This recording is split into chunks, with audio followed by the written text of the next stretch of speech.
help other licensed healthcare professionals actually get paid to create that content. Because if you think about a lot of nurses, doctors, therapists, we create educational content on social media all the time. And you're already doing it. Why not work with a brand that can propel your brand and also compensate you for what you're already doing? Because more people are turning to social media for their health education. And who better to do it than a healthcare professional, someone who has a license, who's credentialed to actually be out there teaching people what they need to know. I gotta go. I've been working, told them please don't hit my phone. I'm in my zone, bruh, just leave me alone. Was on the road, but I swear I'm coming home. Now the drinks on me, I think we need a toast. See, I did it for me. Now my old friends calling, told them nothing's for free. Told me time is money, dog, swear I paid all my fees. I was starving for this game, now my family can eat. Welcome everybody to another episode here in a Couple Nurses podcast with your hosts, Matt and myself, Peter. Just some typical formalities. Thank you all for tuning in. Thank you for your time. Make sure to check us out on YouTube. All our recordings are in video format on there. You could check us out how we look. You can see our merch that we're wearing. I'm wearing the Be Well shirt here. Matt's got the Live It, Not In It, which are available on wearefrontlinewarriors.com. We also have some merch on couplenurses.shop as well. Some more merch geared towards nurses, and then We Are Frontline Warriors is more merch geared towards mindfulness and the wellness aspect of life, you could say. Make sure you guys give us a like on YouTube. Make sure you guys give us a rating on Spotify, Apple Podcasts, and other platforms. And we also have something coming up called Pronto, Pronto. You can go check it out online right now. It should be like a landing page there or two available, pronto.com or prontohealth.com as well for those. It's a app that we've been working on diligently, geared towards all healthcare professionals. We want to innovate, revolutionize healthcare for everybody. We're trying to streamline the process so you can have all your paperwork, you can have all the jobs, some wellness information, some resources, some education information, all on one platform instead of having to scour the web and look up these things all separately. So we're diligently working on that. Hopefully it's going to be launched here sometime shortly, if it's not already launched when we are airing this. But what's up, Matt? What's up? What's up? Today we'd like to introduce our guest, Portia Wofford. She is a award-winning nurse turned marketing pro and founder of the PW agency Nurses Who Write and the Healthcare Influencer Network. This is a jam-packed episode that should be motivating to a lot of nurses that want to bridge the gap between bedside nursing and being an entrepreneur, finding more about freelance writing, and just getting ideas of different avenues of sources of income they can collect as a nurse and how empowering it is to be a nurse. So let's get right into it. Hey, Portia, welcome to the show. Can you give us a little background about yourself and your nursing experience? Sure. I'm Portia Wofford. Thank you for having me on the show. Super excited to be here. I've been a nurse since 2010. My nursing experience is varied. So I've done everything from long-term care to home health nursing, quality assurance. My last nursing job was actually infection control and prevention and staff development coordinator. So a lot of my background deals with implementing policies, procedures, creating curriculum for the facilities or organizations that I work with. Why did you choose those fields? Is something that drawed you to it, or just something that you kind of experienced along the road and just decided to try it out? Well, I did long-term care because I went to a community college just like 10 minutes up the road from where I was born and raised. And when I got out of school, my nurse practitioner, who was my provider at the time, she was telling me that she knew the director of nursing at this facility. They were looking for nurses, and she wanted to know, had I found a job yet? I told her no, I hadn't even taken my NCLEX at that point. I told her no, I haven't even taken my NCLEX yet. I didn't want to sit for a temporary license. And so the DON basically called me in. She said, go ahead and put your application in. As soon as you pass your NCLEX, call me and let me know that you passed and we can get you on. So I got that job. I always liked long-term care. I was raised by a single father with the help of my grandparents. So I always had to take care of elderly people. And so I always liked long-term care. So I thought long-term care was just like little 90-year-old women that have dementia and that's all you do. But when I got there, it's like completely different. So if you're a nurse and you're listening and you think that all long-term care nurses do with pass pills to demented patients, that is like that's not true. That's a misconception. You do everything from your own admissions, your own discharges, transcribing the orders, talking to the family, doing your own wound care. And then you might have up to 60 residents that you have to take care of at any given time. And I got a little burned out from long-term care, really because the management team was not supportive. I was a brand new nurse and I did with a little bullying at that job. And a friend of mine worked for a home health company. And she said, hey, I know you like to teach people things and you like to be like one-on-one with your patients. We have a position open. Why don't you just come and do this PRN? My first initial thought was, heck no, because I'm scared of dogs and I don't want to go into anybody's house that has a dog and I don't want to be bitten. So, but I loved it. I loved home health. I was able to be out there with my patients. I was able to teach them a lot of things. I was, out there on my own. So I got my skills. I was very confident in my skills when I left home health because you're out there in the house by yourself. You don't have another nurse to say, hey, can you come and check on this? Or, hey, can you do this? So we did everything from IVs to wound care, patient teaching. And then I was also got to coordinate their care with their physician, with their whole healthcare team. So their physician, their therapist, their social worker, I got to coordinate all that care. So I really, really enjoyed home health. And then I took a little time off from nursing because I didn't know if I still wanted to be a nurse. Well, when I decided I wanted to go back into nursing, I knew I wasn't going to go back to the bedside. Like I knew that's not what I was going to do. In my home health position, my boss actually created a position that was specifically for me. So it was like a quality assurance type position. And so when I went in to look for a job, I was looking for nursing homes because I just love nursing homes. It's just what I like. I was looking for nursing homes that needed like quality assurance. And so they had a staff development. They had a unit manager position. I got in the unit manager position. But of course, me being me and nurses, you guys know if there's something that you're good at, no matter what job you go to, you're going to do that. And so I was creating programs. I was creating report sheets. I was creating all this education. My boss was like, why don't you just be our staff development nurse? Because that's what you're doing anyway. And so I did that.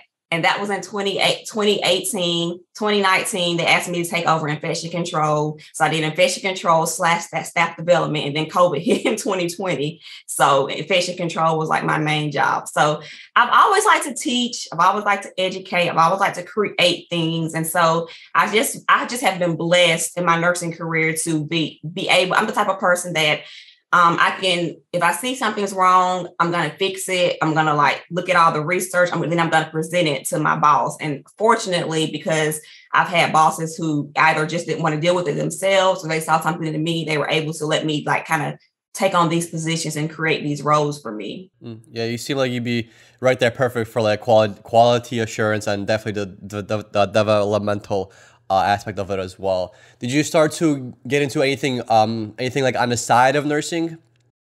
So yeah, freelance writing. I've always liked to write ever since I was a little girl. That's always been something I like. I never thought that being a writer was an option for me, just because people say, well, you go to school and why are you going to go to school to be a writer? Like you can't make any money doing that. So I didn't think that was an option for me. I never knew anyone who was a writer. But when I was home health, what I did was I realized a lot of my patients didn't understand the material that we had. So I rewrote it. So I rewrote it so they can understand it. And we were able to decrease their readmission rates to the hospital. And so I just started wondering, can nurses make money doing this? Is this something that nurses can make money doing? I was tired of working a full-time nursing job and a PRN. I was tired of missing out on my son's football games and baseball games and basketball games.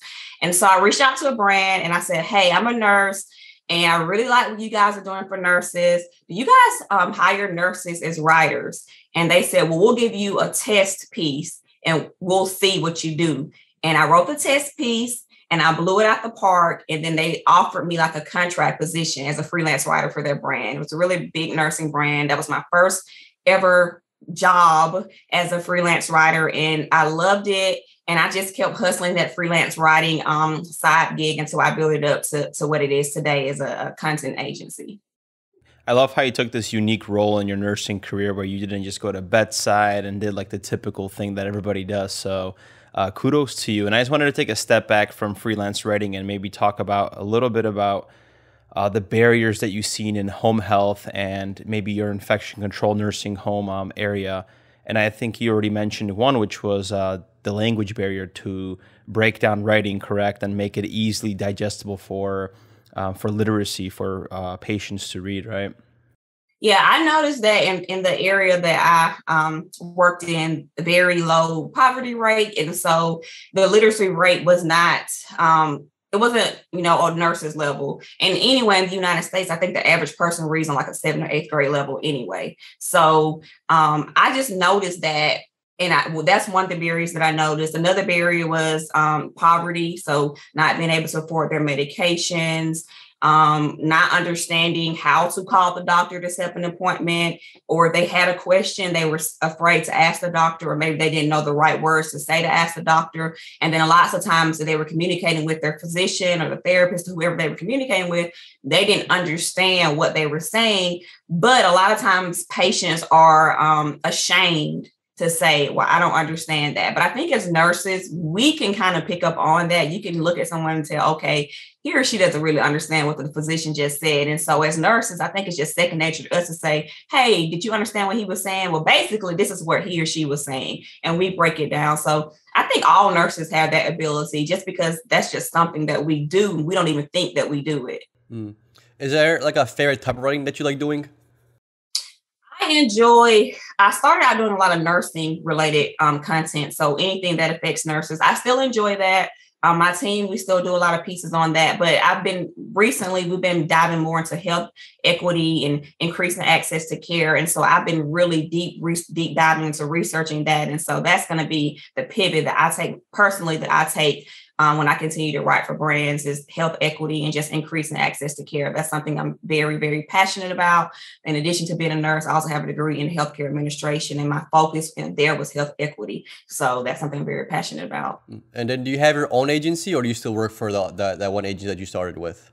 So no, I have my own agency. It's called the PW Agency, and we create content for nursing and health brands. And then we also have a brand called the Healthcare Influencer Network, where we match, basically like a matchmaker service. So we match licensed healthcare professionals with health brands, but the brands that we work with, they're brands that align with our missions of increasing health equity, diversity, and access to care. And what is health equity? So for me, health equity is so basically the layman's term of health equity is meeting the people where they're at. And giving everyone equal access to care. So in my community, for example, the Black community, we have a lot of healthcare disparities. But, one of the things that we have issues with is cardiac, diabetes. And so having someone in a facility, in a doctor's office, a nurse that's out in social media to actually put that content out there so that people can understand what it says, make it accessible to them, because we have to think, people go to the doctor's office and sometimes the physicians order medication and you're like, this person can't afford that medication, or they don't give them access to community programs. So there are a lot of community programs that can help people with like getting their medication. There are programs for like diabetics. There are programs for people who have cardiac issues. But we as healthcare professionals, we have to give them access to that. We just can't assume that they have that. So our goal, or what we should be doing as healthcare professionals, whether you're a nurse, a physician, a therapist, a medical social worker, we should be encouraging, we should be giving them access to all levels of care, and not just, a lot of times we say, well, he or she's just non-compliant. And we're not looking at, the reason they haven't taken their medicines because they can't afford their medication. So as a medical social worker, what can I do? There are programs in the community that I can put them with so they can get their medication. Or the reason that he or she hasn't been to see the physician in a year is because they don't have a vehicle. They don't have a way to go to the doctor. And in a lot of rural communities, like most big cities have like senior community things. So like a bus might come around, pick all the senior people up and take them to their doctor's offices. But in small rural areas, a lot of times you don't have those type of things. And so what we try to do is we try to work with like physicians, social workers to say, okay, this is in your community, and a bus can come and pick her up and take her to her doctor's office, or, a medical transportation service can come and pick her up, and insurance will pay for it for her to get to the doctor's office. But that's something we have to let them know. Yeah, it's crazy because I used to work in Oakland back when I used to work in Chicago, and our primary population that we took care of was Black poor people. And like in the beginning, like we're coming off as a new grad, like you don't really know what the struggles are with different, social economic classes and different people. So I always thought that the main issue is going to be cost of medication. But what I learned over time is that one of the major things is always cost is transportation. And that's like the one thing that a lot of people struggle with, but that's something that we always address. And it kind of took me maybe like a year to finally realize, understand that, hey, some people could afford a medication, it's just like they can't get there. So it's like you have to align their appointments specifically with when they have this availability of like either a bus or like a family member could drive them. And that was mind blowing to me because like when I was growing up, I never really had an issue of getting anywhere. So it took me a little bit to understand that, hey, transportation is an issue for these people, and if we could cover the cost, we still have to cover the transportation.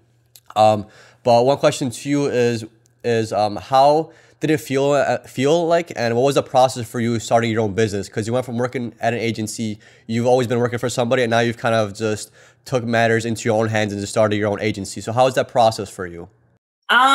I think it was easy for me. I always knew, like when I became a nurse at 22 or 23, like I said, this is not going to be me until I retire. Like I knew I wasn't going to be a nurse until I retired. I knew I wasn't going to work for someone else until I retired. I've always kind of had that little hustle in me. When I was in high school and college, I was making money, like writing papers for people. So I always knew like I had that hustle in me. And so for me, I didn't just jump. So I didn't just quit my job and just jump into being an entrepreneur. It's taken me a little over 3 years to get to where I am now. So my process was easy. I trained myself how to be the best writer that I could be so that I can demand higher rates. And by being the best writer, I mean that my clients, when I write for my clients, their blog posts are consistently ranking in Google. So I can demand higher rates now. And then once I trained myself, I started looking for a team of other nurses. So all of my writers on my team are nurses as well. So I started looking for a team of nurses who also can implement the same way that I do. So some of them, I kind of taught them how to write the way I write. Some of them are already freelance writers as well. And so I built a team of strong, reliable people. And then social media was huge for me. Getting my name out there, getting my brand out there, doing things like podcasts like this. Every time I write, I demand a byline. So a byline is where your name is actually attached. So the brand doesn't put like, their team or their name, like my name stays attached because I write this. And what happens is every time my name is on something and it pops up in Google, it just like makes my personal SEO, which is search engine optimization. That's how people or websites land in Google. It makes my personal SEO boost. So social media was good for me. And then just being reliable, making sure my clients got what they needed on time, making sure that if I happen to be late, that I communicate with them, and just, being respectful of people and just being nice to people. That's helped me a lot. Just, reaching out to people, being nice to people, doing things for people without expecting anything in return. And so, maybe I did something for you 2 years ago and I reach out to you and say, hey, I'm writing an article. Do you want to interview? You say, yeah. That helped me out a lot as well. I also did invest in a business coach. That's something that I invested in because I wanted to take my brand to the next level. So me investing in a business coach helped me out a lot. For the coaching, is that like a coach for writer or what are you coaching exactly? So my business coach is a coach for, he actually coaches people who have marketing agencies. And so for me, I wanted someone like, my goal is to be a millionaire. My business coach has a 7-figure agency. And so he got to he is where I wanted to be. And so I reached out to him because I needed help with systems. I needed help with knowing how to manage a team. I needed a little bit of help with marketing. And so me just investing in him business processes and how to be the best business owner that I can be. I still kind of had that nurse employee mindset. Nurse, we have to ask for permission for everything. To even give a Tylenol, you have to have an order from a doctor or at least a standing order for a physician. And so I had a mindset issue with like, I had to ask for permission. Like, is this okay for me to do this? When I should have just known it was okay. So investing in someone who was up here and I feel like I was down here, it helped me out tremendously. What do you think are the biggest barriers to bridge that gap between a practicing nurse and a business owner? You just mentioned one thing, which was the mindset gap of not asking for permission. Is there anything else that stands out to you? Another thing that I see a lot of nurses do is they think they have to have a business that's in nursing or healthcare, but you don't. And I always tell them, think about all these people who are in health tech, all these people who have all these medical, healthcare, nursing related businesses. Most of the time, they have no medical background, but they're running multi-million-dollar companies. And you as a nurse, you're running those companies for them. So you don't have to, if you don't want to do a nursing, you don't have to do anything in nursing. Also think outside the box. One of my good friends is a nurse. She was one of the first medical cannabis consultants that there is, and she created a whole business around medical cannabis consulting. And just think outside the box. If there's something that you're good at, crafting. A lot of nurses are really good at crafting. If there's something that you feel like that you're really good at, it doesn't necessarily have to be nursing. And then I think another barrier is you have to invest in your business. It takes money to make money. I know we've all heard that. So you have to, just like you invest in going to school and getting certifications and, getting what I call the alphabet soup behind your name. When it comes to running a business, you have to invest in your business as well. Mm-hmm. Yeah, people don't, or nurses don't understand that nursing school and being a nurse really kind of shapes you in like almost like a problem solving kind of way, because as a nurse, you're always trying to fix something. Like, hey, I'm in pain. Okay, we got to do this. Hey, patient, has changed neural status. Okay, what's going on? Like it primes you to basically become anything you really want to be, because you almost thrive in a diversity. So what are some tips you can offer to nurses that are maybe thinking about starting their own business or just starting something that's not bedside? Figure out exactly what it is that you want to do, but it needs to be something that there's a demand for. So I think the easiest thing is to look at your community and see what it is that your community may need. So I know a lot of nurses realized that their community they needed more CNAs, and there wasn't any CNA schools close. Like the closest CNA school may be an hour or 2 hours away. So I know a nurse who started her own CNA school. I know a nurse who has an LPN school. She's getting ready to do an RN school because that was needed in her area. So think about the things that you need in your area. I think another thing would be is mentor, finding a mentor, but it needs to be someone who has already done what you're trying to do. I feel like you have to have people there in your network. They're on the same level as you, who are a level above you, who are 3 levels above you. And then you need people who, I don't want to say they're under you, but you need people who look up to you, because that gives you motivation. And so everyone that I've surrounded myself with, like, they blow my mind, the things that they've done. And I only look at them for motivation, and I can reach out to them and say, hey, I had this idea. Can you help me? So your network is your net worth. That's what one of my business mentors told me. Your network is your net worth. So get a good network. And then just do it. Like a lot of nurses, we think we have a great idea, and then a year later, we're still sitting on our idea. And then some other company, some tech guy has created the idea that you have. Now they have like $1 million brand. So just go out and do it. Nurses are so creative. You're innovative every day at work. Think of things that you do for your patients that no other profession will be able to do. And as a nurse, we're innovative. And we also know the things that people need, patients need. So being a nurse, it does, even though nursing school doesn't prepare you, like give you a business mindset, the things that you learn as a nurse will definitely, like time management, how to talk to people, how to react when when you're in a panic. So things like that will definitely help you with business.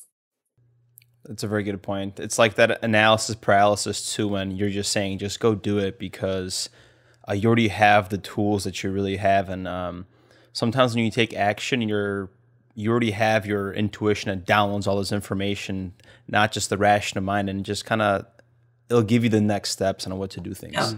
Yeah. I kind of wanted to take a step back and talk about writing. Peter and I we had a blog back in like 2017, and we always kind of sat down in Starbucks and just cranked out articles. But we were never like super effective writers because of our language barrier, for one. So what are like some tips you can give out to somebody maybe that's passionate about writing, or maybe wants to take the route that you're taking and being like a nurse freelancer? What are some effective ways to be a efficient writer?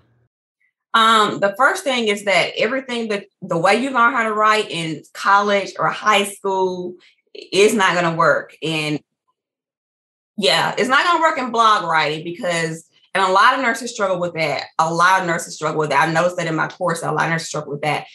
you have to write in a what we call a conversational tone. So again, that going back to that, the average person, at least in the United States, reads on the 7th to 8th grade level.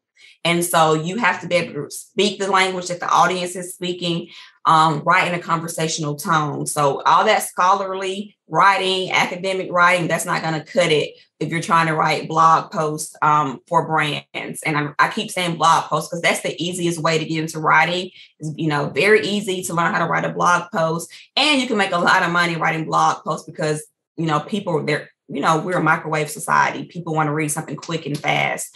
That's a good way. The next thing is to figure out what your niche is going to be. So the easiest way to do that is if you want to do healthcare nursing, what is your specialty right now? What is your nursing specialty? What is something that that the average person doesn't know that you can teach them a lot about, that you can actually sit down and write about? So when a lot of nurses come to me and they say, well, I don't know what I want to write about, or I'm thinking, well, what's your specialty? Well, I'm an L&D nurse. Oh my gosh, there's women's health magazines, there's parent magazines, there's, L&D platforms. There are so many platforms that you can write for. And if you come to them and say, hey, I'm a nurse, I have 3 years experience as a labor and delivery nurse. I'm a writer as well. Would you like for me to write blog posts for your audience? You being a nurse is going to open up those doors for you. And so I think those are the biggest tips that I can give is understanding what your niche is going to be. And don't have 6 or 7. Start off with 1, maybe 2, and narrow that down. And then invest in learning how to write. Because, like I said, the way we learned in nursing school or college, the way you learn your English courses is not right unless you want to write for like academic journals or medical journals or something like that. Do you have some recommended resources for us to look at, or for anybody out there that's going to cultivate that writing style, or teaching you how to write properly for these brands and for the 21st century? Well, of course, I'm gonna sit here and pitch my workshop. I have a workshop called Bankable Blogs. You can find it at bankableBlogs.com. Bankable Blogs workshop. It's a 2-hour live workshop where we actually sit down and we go through how to write a blog post that converts really well. It's the way that I've learned how to write blog posts. And pieces that I have written have been on the first page of Google. They're #1 in Google. They've been read and shared, I think, now over 1 million times. So it's the exact same way that I learned. Also, if you follow me on Instagram at The Right Nurse, I put tons of content tips on that Instagram page. And then we have a Facebook group, Nurses Who Write, and we put tons of tips inside of there that as well. And those are free tips that you guys can get at any time. For your writing agency, if somebody is like out there trying to, that has some needs for some blog posts, do you expect them to come in with some ideas, or do you kind of go on their site and kind of siphon through the information and see what they need? How does that approach work?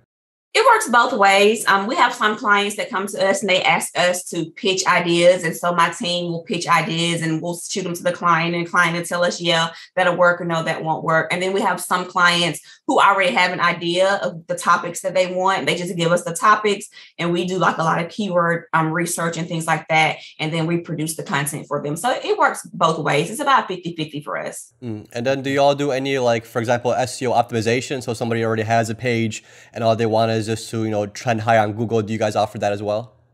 We do. So we do. So when you're writing blog posts, it's called on-page SEO. So we do keyword research. The way we format the pieces are really good.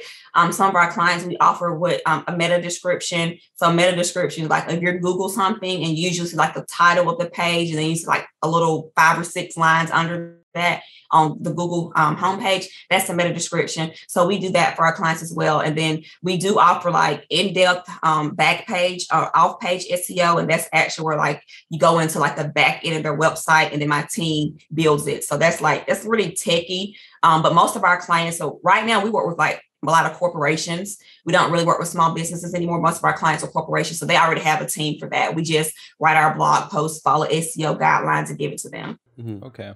And I know the new year just, we have a new year in 2022, and I'm sure you're inspired by evaluating yourself from previous years and kind of ready to take on this year. Do you have any like specific goals in mind for your brand or for yourself that you're trying to achieve this year?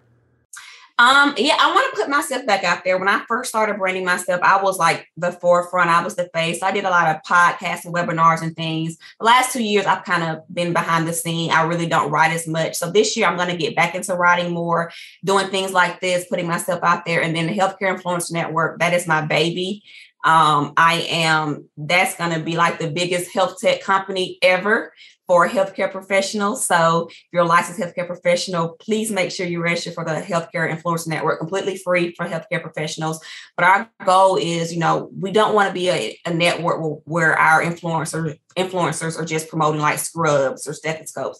Our influencers are promoting health equity and access to care. So we're working with brands that are going to help people increase access to care. So that's my goal. That's my mission, is to increase health equity this year and help other licensed help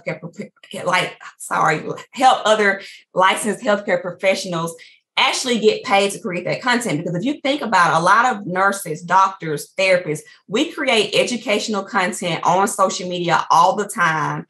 And you're already doing it. Why not work with a brand that can propel your brand and also compensate you for what you're already doing? Because more people are turning to social media for their health education. And who better to do it than a healthcare professional, someone who has a license, who's credentialed to actually be out there teaching people what they need to know. Portia, it seems like you're very, very productive and super busy. How do you manage all your time? I'm super busy. I also have a son who is in like 3 sports, and he's a musician and everything else too. I just think I'm just focused right now. Like, me actually hiring a team has helped me tremendously, because I don't write as much as I used to. So that's helping me tremendously. And then I just try to set like blocks of time. So like my calendar is full. I keep my phone on me all the time. So I have to have everything written down.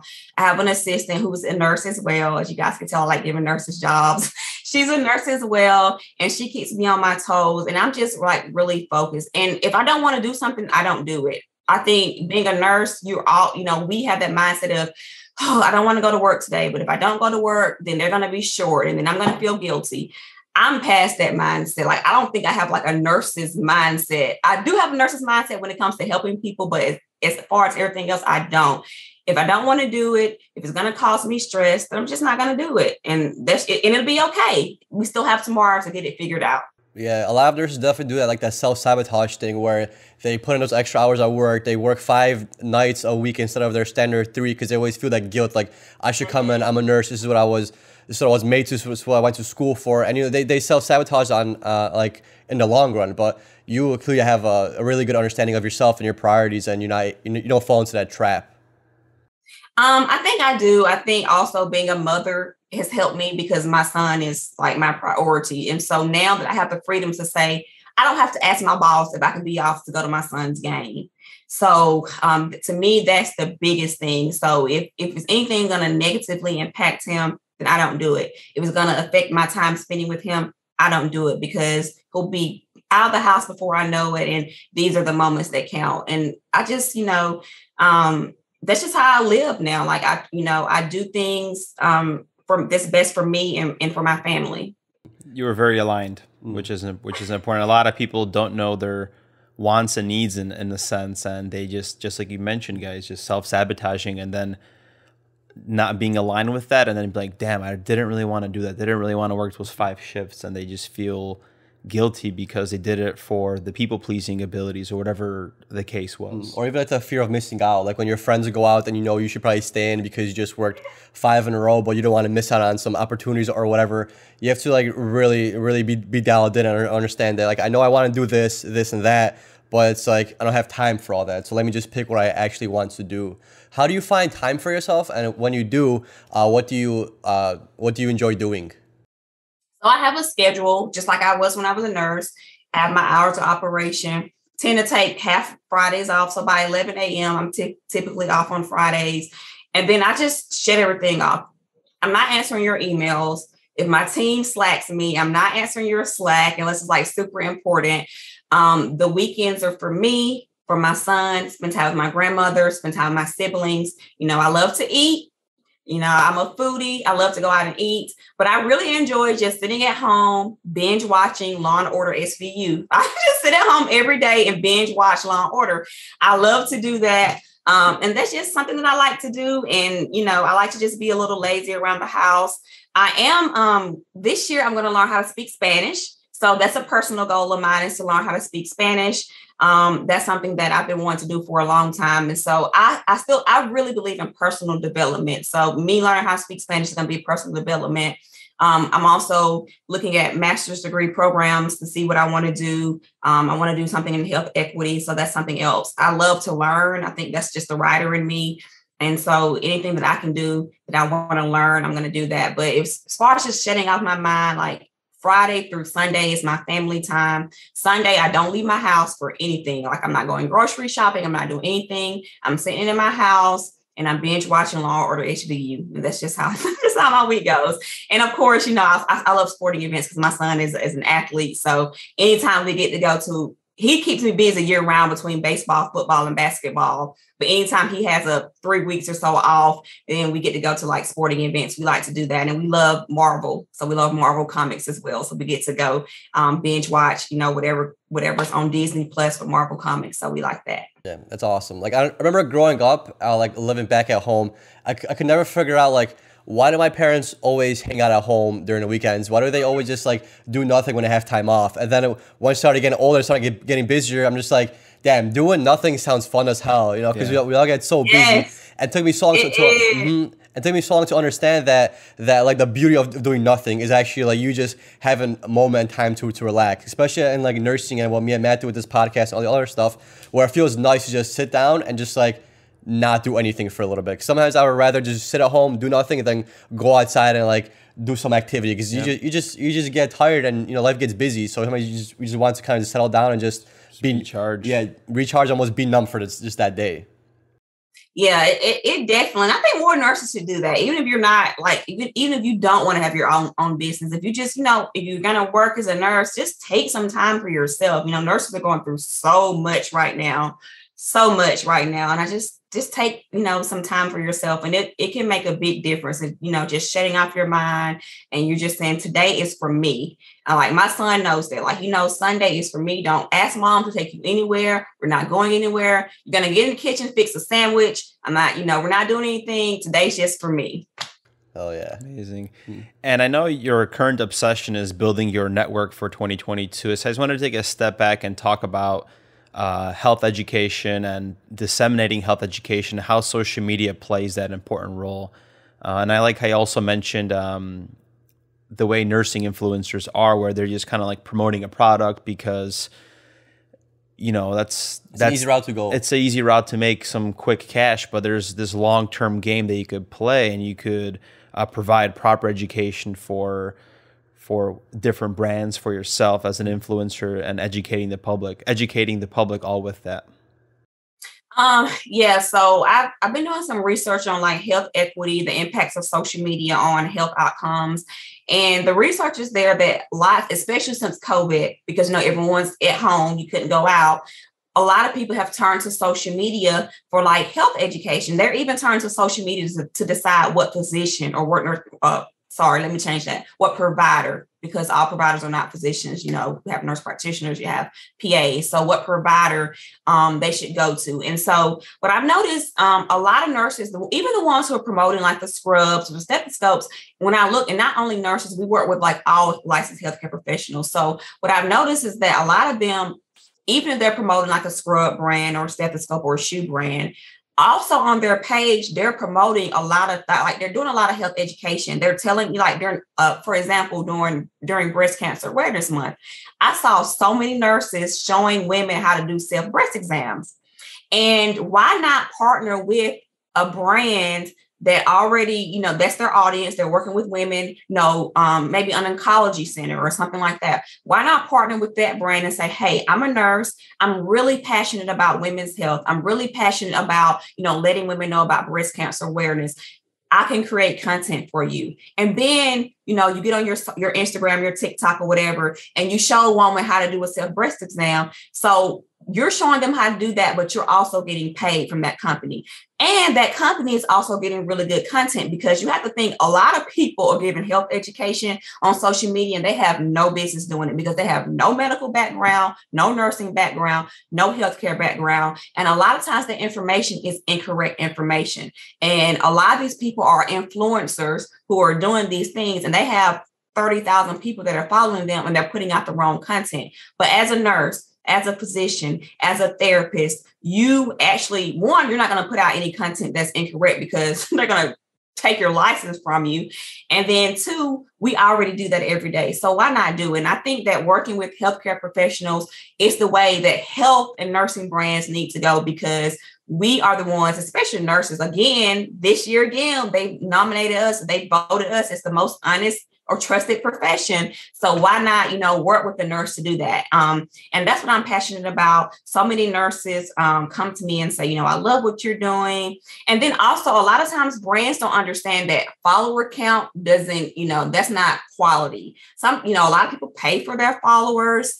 And then sometimes you don't want those people representing your brand. And so I think there are some nurses who only have 2,500 followers, but gosh, they're putting out some great content. If only they could have, a brand behind them to help them. And so, that's how we're going to increase access to care through social media, is us as healthcare professionals partnering up with brands who align with our mission and getting our content out there.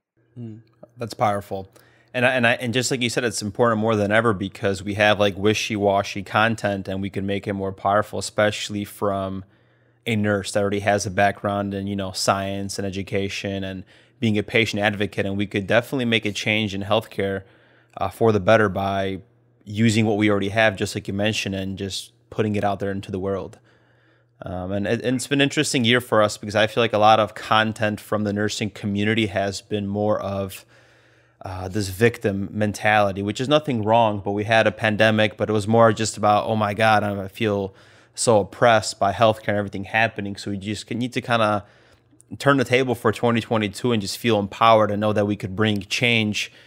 We feel like we can't bring change in healthcare sometimes. We feel a little bit disempowered with management and everything, but we could definitely take a spin into social media and make long-lasting change that's going to empower ourselves and the people that are listening on the other side. Yeah, I feel like the reason why nurses feel like they can't make a change is because for years and years, nurses, what we basically do is we consistently take orders from people. So it's like we almost expect other people to like tell us almost what to do, and that kind of floods into the work outside of the hospital. Like you're saying, for you, like you were so used to just taking orders from people, and you were kind of tired of that and decided to do your own thing.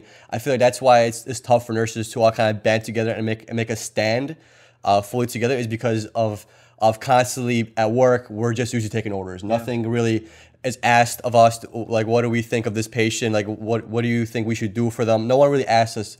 Like, physicians rarely ask us for any kind of guidance or for help. Even when we offer it, we get shut down too, and we get discouraged and we get pushed down because, we just have bachelors and we're RNs, and then a physician has, they went to school for this much, they have a PhD or whatever, doctorate degree. And over time, that gets almost like placed into our genes, where it's like we can't make a change because somebody above us has to be the one to make a change. We can only reinforce it, and that's, I think, one of the factors that why it's so hard for nurses to like push for these mandated ratios nationwide, not just California, and more union-based work, not just California. Like it was always the problem. Management always says is the cost is the cost is the cost, but like we've seen in California, like they managed to do it, and we see how nursing care is in California compared to what it was here in Texas and even the way it was in Illinois. It's different. It's completely different.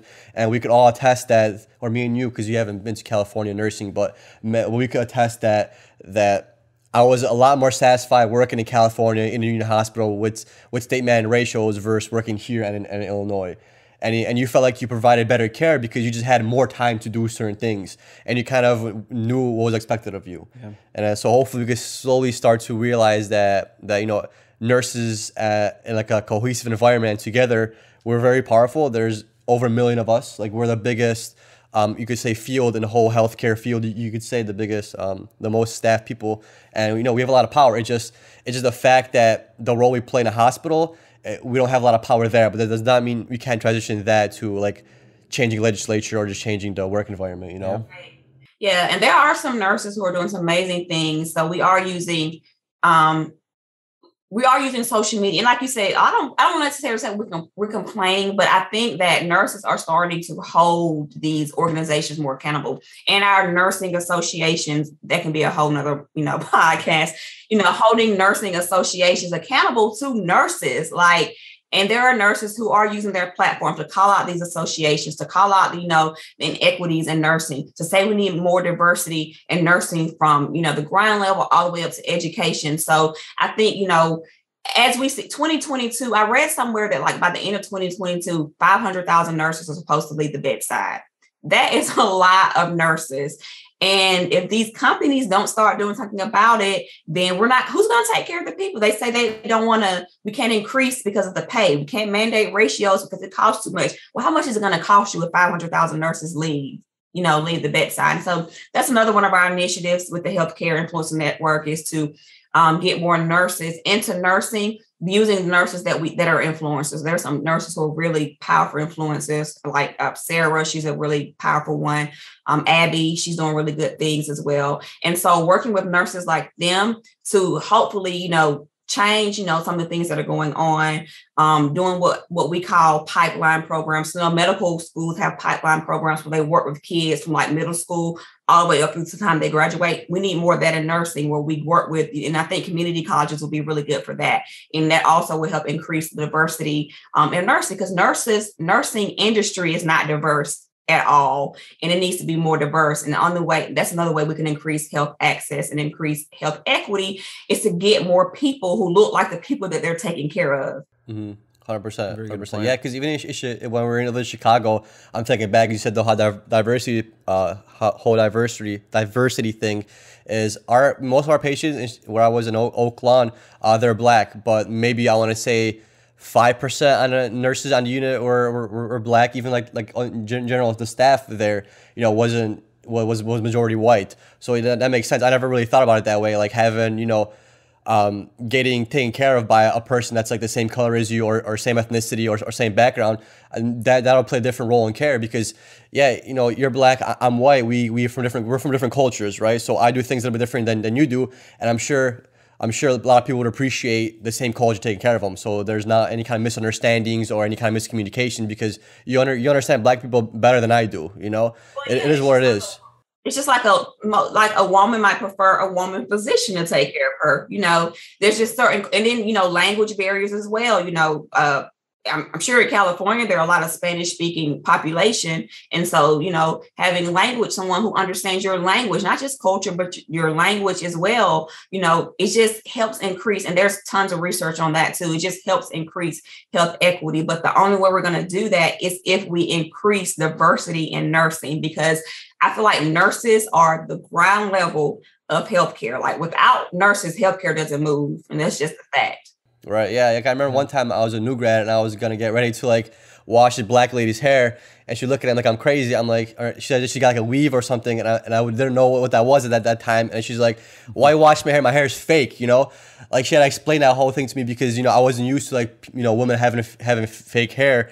And then, she had it. So it's like one of those culture things. Like if there was a Black nurse taking care of her, they would have already kind of know the difference. So it's like little things like that, they make a difference and they make you feel more at home when you're in a really bad place in the hospital, I could definitely attest for that. We're from the Polish background, so even having a patient that was Polish, all of a sudden, just their eyes glared up and they smiled because they already had some kind of connection. It was already relatable to take care of them, and they kind of knew that, hey, maybe the shift is going to be better because there's somebody that understands me. 100%. So we definitely need to bridge that gap. Definitely. Yeah, I think that's where I hope, we take nursing. I see a lot of nurses trying to do that, and they're using their social media platforms for that. And I think, that's just the way nurses, we're leaders. So I hope to see more of that. And like I said, Healthcare Influencer Network, we're going to be a huge tech company. You guys mark my words. I put that out there in the atmosphere so you guys can hold me accountable. So, I just want to, help not only nurses, but if you're any type of licensed healthcare professional and you want to join us, please join us. We have a Instagram, Healthcare Influencer Network is our Instagram as well. So you can follow us there. And I was just going to ask, Portia, or where can people find you? So any other plugins you want to give to the fans and everybody listening? You can find me on Twitter and Instagram at The Right Nurse. That's WRITE because I'm a writer, The Right Nurse. And then if you're a nurse and you're interested in learning how to become a freelance writer, you can follow that Instagram page as well. Or you can join our Facebook group. It's called Nurses Who Write on Facebook. It's exclusively for nurses. No one else is allowed in that group. And if you're a healthcare professional or you're a brand and you want to work with healthcare professionals to increase health equity, please follow us at Healthcare Influencer Network, or you can go to healthcareinfluencernetwork.com. Awesome. Thank you so much, Portia, for your time. Really great talking to you. Thank you. Appreciate it. Okay. Thank you.